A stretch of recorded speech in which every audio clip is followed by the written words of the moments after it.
work ethic from here on in. Word is she doesn't prepare for interviews, doesn't prepare for policies, doesn't want to debate anything. And then when she was given an assignment to get a jean shirt on, go down to the border, spend weeks there, or, die trying. Instead, she goes, I don't think so. I'm not doing it. Then she was given voting rights. Remember, she was going to make sure everyone had the right to vote? She lost interest in doing that, too.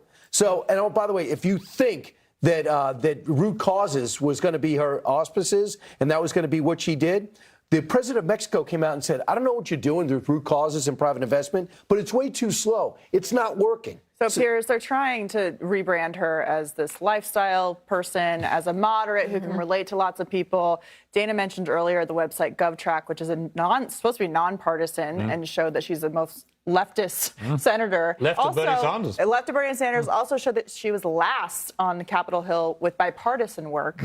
So, and that page just disappeared today.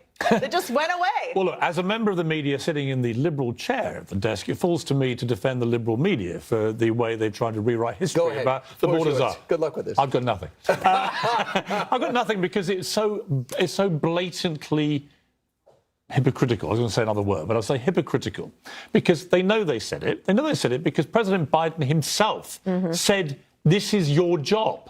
To her, and he said it publicly. And her job was to bring some control to the southern border. She said, don't you come in. And what happened? 8 million people came in, right? So at that stage, you realise she's very bad at the job Joe Biden gave her. So that's why they're lying. They're lying about calling her the border czar, because if it turns out she was the border czar, which she was, then it becomes her problem that 8 million people, or many more perhaps, have come in illegally in their tenure. And that becomes a huge stick to politically beat her with as she runs for president. So I think the stakes on this particular issue are very high, and that's why you're seeing a very illuminating attempt by much of the mainstream media, who skew very liberal, as we know. They are trying to pretend they never called her that, because to admit that she was that is to admit she was responsible. Yeah, the other thing that they're pretending is that Joe Biden never said that the reason why he picked her was out of diversity, equity, and inclusion, and that his choice was going to be a woman of color or just someone of color, but primarily a woman of color.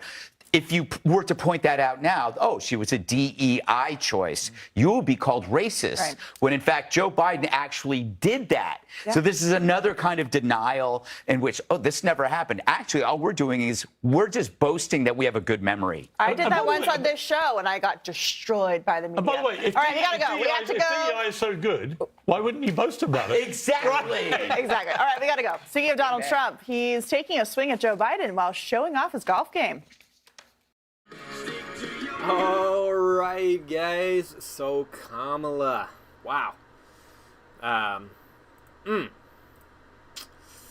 Media is walking back their label on Kamala as the border czar, which is what they have to do because the border is Kamala's biggest fail.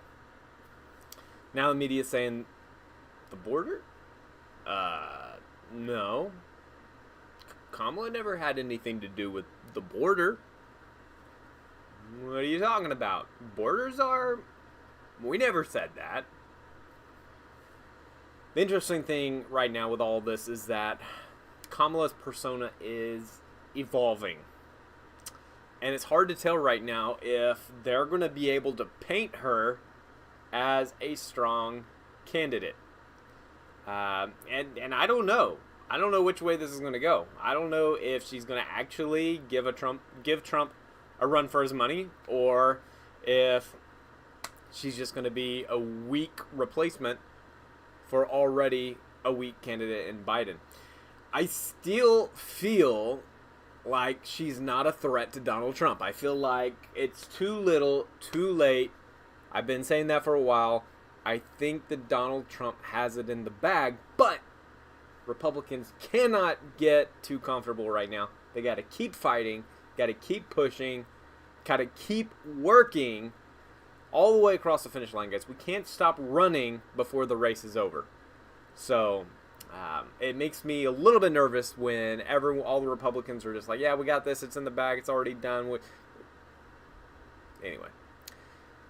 the media, the Democrats are stumbling all over themselves right now with this. So it'll be interesting to see how everything pans out. Anyway, guys, hey, thanks for leaving a like. I appreciate y'all. And guys, subscribe, because I'll be right back after this with another stream on Special Report with Brett Baer, which is coming up very quickly here. So anyway, all right, guys, I'll catch you later. Y'all